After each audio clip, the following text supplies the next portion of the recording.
This is 20 Minutes of Impact from the United States Energy Association Power Sector Podcast. I'm Herman K. Trabish. I've covered the power sector since 2006, and I currently report for Utility Dive. My guest today is Akhilesh Ramakrishnan, Managing Associate with global business consultant the Brattle Group and co author of Demonstrating the Full Value of Managed EV Charging, a new white paper from Brattle. Akhilesh is going to describe managed charging strategies and how using them well can turn the potential threat of charging overload in utility distribution systems into a cost and reliability advantage for all electricity users. Akhilesh began his career in power system strategies as a trainee with industrial giant Alstom, an intern with IBM, and a graduate researcher in Columbia University's Sustainable Energy Lab. He then worked as a quantitative and analyst with Exelon before joining Brattle in September 2021. Akhilesh, let's begin at the beginning. What exactly is managed electric vehicle charging? What are passive and active managed charging? And why does your paper, which is based on an actual Washington State utility managed charging program, find that active managed charging reduces EV charging peaks, which is the immediate threat that everybody sees from charging, as much as 50%? Explain that to me.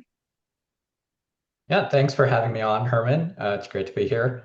So managed charging is the strategy that can be used to basically move around when electric vehicles charge for the purposes of managing their impacts on the electric grid. And that ranges from the upstream parts of the grid, basically when it's best to have added load that would be served by different types of generation. That applies to the transmission grid, which can be congested at different points in time. That applies to the local distribution grid, which is closest to your home and is kind of driven by what you and your neighbors are using it for. So managed charging kind of gets to optimizing charging in a way that works best to make use of the grid that we have today. There are different flavors of that, and Right. that's where the passive and active parts come in. What we call passive managed charging is where price signals are sent to the customer, and then it's up to the customer to decide how they change their behavior and if they change their behavior. And what we see through a lot of Brattle's work in the past, as well as a lot of the implementations of time varying pricing in general and just passive managed charging, is that customers do respond to this kind of price signal. And especially with EVs, they respond by moving their charging out of the peak period for pricing when the price can be, 3 to 4 times higher, and they move it into the off-peak period. So the passive name there kind of comes from the fact that you're relying on the customer to respond. They have to make their own decision to actually do something. The utility is essentially being passive or somewhat passive beyond establishing a rate design, right? But Exactly. but in active managed charging, I guess the utility is actually taking action. Have I got that right? That's right. It's the utility, or in a lot of cases, there's an intermediary that the utility hires. It could be a flexibility solutions provider, a software company, or go through the vehicle OEM itself. So basically, the somebody other than the customer is optimizing charging and sending control signals to the car or to the charger to basically get it to start and stop charging based on what is optimal for the electric system. And And you so, go ahead. I'm sorry. I was going to repeat the question. You found active managed charging reduces EV charging peaks as much as 50%. Is that correct? And why is that important? yeah, that's right. And that's active managed charging compared to passive managed charging. We found that the active version reduces peaks by over 50%. And part of Significantly more, right, and part of that is because active managed charging just reduces peaks in general. But the kind of interesting dynamic behind the 50% figure is that part of it is driven by how passive managed charging after a certain point starts to actually increase EV charging peaks. So you have both sides of the coin there. And the thing about passive managed charging that drives that dynamic is that you have this kind of step change in prices at the beginning of the off-peak period.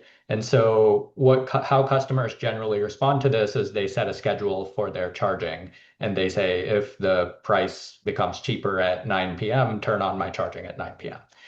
And you get thousands and thousands of customers doing the exact same thing so that in a place where there's a lot of cars, they all start charging at the same second. You get the spike in demand on the grid, and that kind of sets the new peak in a lot of places with high EV penetration. That can Um, be a that can be a very serious problem if everybody starts charging late at night when the rates drop, but the utility hasn't planned to have another higher level of generation, then you're really in trouble as a utility or as an electricity user, right? exactly. And I do want to clarify that time of use rates, time varying rates, how these passive managed charging programs are implemented, they can be effective up to a certain point. The purpose of them is to move load in general and charging specifically outside of the period that's coincident with the current system's peak period, which could be, 3 to 5 p.m., 8 p.m., uh, around that evening period when people start getting back home. That's when peaks occur, and they're very effective at moving charging out of that period. And that's very helpful at low EV penetrations. But when the problem really starts is when penetration gets high enough to start causing a new peak in itself. And that occurs at different times, or at different penetration levels for different parts of the grid. So you start seeing the problem with passive managed charging at the local level first, where maybe your little cul-de-sac with 5 homes, has 20% EV penetration because two people got EVs. That can happen pretty quickly in a lot of places and is already happening. And then it's your local system that gets overloaded first with passive managed charging. And that's really where the need for active managed charging comes in. Okay, so let's talk about active managed charging now. Um, in essence, you as an EV owner, you're turning over your charging to some extent to either the utility or third party. And how do you do that? Let's just discuss briefly the mechanics of that. And then the big question that comes with that is, do EV drivers run the risk if they participate in this kind of a program of not getting a full battery when they need it? But first start with the mechanics, if you would, Akhilesh. Yeah, so the mechanics are pretty much, I would say they require no trade-off from the customer in the sense that you are actually moving from something where the customer had to actively make a decision to move their charging, set a schedule, kind of put in a little bit of effort, right, to charge their cars at the right time. We're moving from that to kind of this paradigm where someone else is managing their charging. A customer may not really have to do anything. So in that sense, it's a bit more convenient actually for the customer, as long as they can have their car when they need it to be charged. But how do you? I mean, do you have to give the utility or the aggregate third party aggregator secret codes to your charger? Could they invade your house through this information? There's a lot of, how when I say the mechanics, I mean how does the how does somebody else outside your home control when to turn on and turn off your charging? Is there a schedule that you can sign up for or something like that? Yeah, generally it happens either through giving this third party access to the charger or to the car's telemetry itself. But to do that, nobody, visits the home or anything like that. It's like you sign up, all of this goes through software, and this third party gets kind of remote access to be able to control your charging. And what information is communicated to the third party? This is what where you get back to the risk, the concern. It's not really a risk because that's what your paper found. There's no really real risk to it, but the concern that EV drivers might have that they won't have a full battery when they need it. That depends on the information you give to the third party, right? Yeah, and we've found that the most effective implementations of this kind of program are where this third party has a partnership with the OEM. Those are incredibly valuable for them to get all of the information that the car manufacturer has about kind of the current state of the battery, and any kind of interaction that the customer might have had with their OEM's app, which most customers use. And customers use that to set their schedules for charging. So there's a lot of information that this third party can get through partnering with the OEM, and a lot of them are doing that. This would be companies like Energy Hub, who we partnered with for this study. WeaveGrid is another big one. EV.Energy is another big one. So I think they're all able to be more effective at this if they partner with the car manufacturer. And when they do that, from what I think the data that I got from your paper is that almost all of the charging did take place off peak because the drivers had times during off peak periods, low cost periods, when they were happy to have their cars charged. And every single driver, I think, in the program that you studied always had enough charge in their battery to do what they wanted to do with their car. Is that correct? Did I say that well? Yeah, that last point is really important because, this is basically a service that EV drivers are providing to the grid, and there isn't much value in it for them apart from that, right? So we have to make sure that it's a service that they're providing with as little change to their convenience as possible. And what we found in this trial was that whenever a customer plugged in with enough time to get charged, the implementation of this managed charging didn't leave them without a full charge at the end of that period. And the way that was achieved, I thought was pretty interesting as well, where this solution actually either takes the customer's own preference that they set through the app for when they want their card to be charged, or when a lot of customers don't set that preference, it's actually able to learn from customers' own behavior patterns to say this person usually needs their car by 7 a.m. So I'm going to optimize so that there's still a full charge by 7 a.m. So there's that kind of inferred need by time that the solution developed. And I thought that was a pretty cool part of the trial. What if the customer on one particular occasion needs the car ready at 5 a.m.? How does the process deal with that? Yeah, the customers always have full freedom to override these signals. Mhm. So a customer can, they would be notified that active managed charging has sent a signal to stop their charging. So they would be able to override that signal if they knew they were on this day where they needed the car earlier. They could also put it into their schedule, so then the optimization would work around that need and only manage enough, whatever's possible within that time period. So if the software realizes that the car always needs to be ready at 7 a.m., then that's what it's gonna plan for. And it's got a lot of cars. Theoretically, it has a lot of cars to deal with. But the owner of the car would also be made aware that that was the decision that had been made by the managed charging uh, provider. Is that correct? So now I know my car is always going to be ready at 7 a.m. So then I go, oh, I've got to have my car at 5 a.m. So then I need to tell I need to input that information into my uh, plan for a particular day. Is that how it works?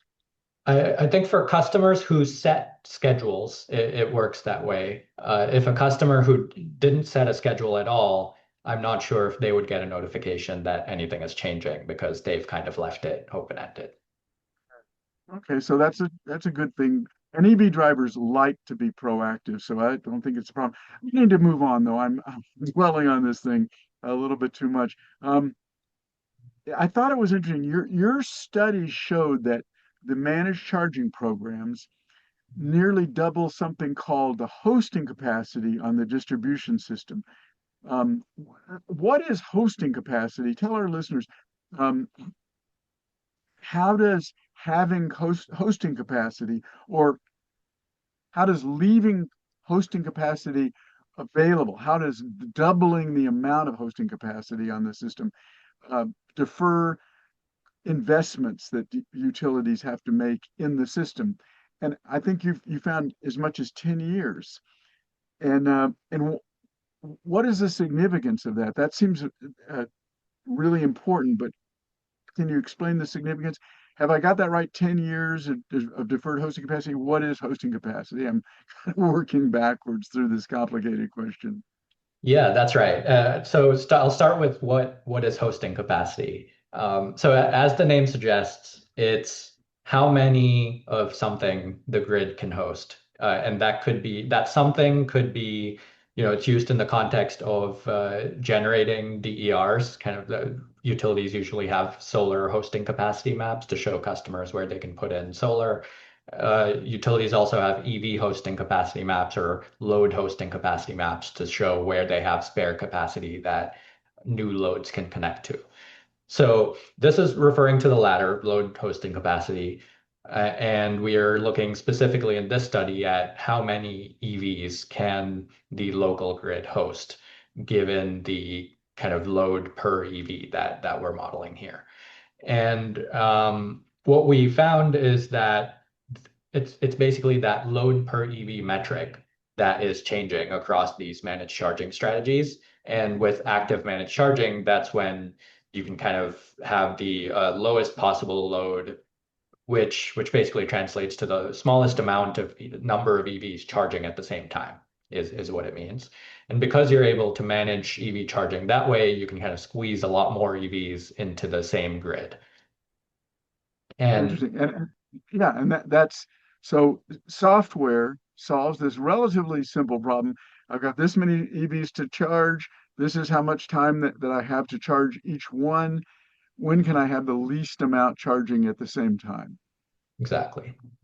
And then what does that makes a big difference in the amount of distribution system infrastructure that needs to be upgraded, and a difference in the cost to do that upgrading that the utility faces. And when you can defer that amount uh, over a 10-year process by leaving lots of hosting capacity, that makes a big difference in everything about electricity for everybody on the system. Exactly what do I mean? Can you explain that? What I mean by the amount of host deferred spending and what it impacts? Yeah, so that 10-year deferral is for, a very specific scenario that we designed for to illustrate the concept in this study. The actual amount of years of deferral kind of depends on how quickly you are moving towards filling up the hosting capacity in this area. Mm, So you can think sure. of, in places with really fast EV growth, you might be adding thousands of EVs to the system every year, and you're going to be filling up hosting capacity really quickly. So in that kind of location, using this solution could have a lot of value even in the near term and defer an upgrade. Um, Whereas if growth is moving more slowly, you may have a bit more time to implement this solution.